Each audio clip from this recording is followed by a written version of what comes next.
India and France have signed an ambitious defense space agreement that could see the two countries launch military satellites with both offensive and defensive capabilities. The Pakistan Air Force has acquired a new Airborne early warning and control aircraft. The Saab Air features an active electronically scanned array system with a detection range of up to 450 kilometers, which is capable of transmitting its sensor data to friendly air and ground assets through data link connectivity. The U.S. Air Force has deployed its new Sikorsky HH-60W combat search and rescue helicopter to Japan.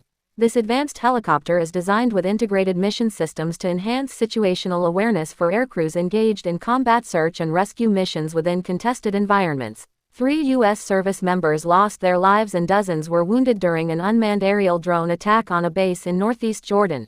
At least 34 servicemen are currently undergoing medical assessments to determine the extent of injuries sustained during the attack.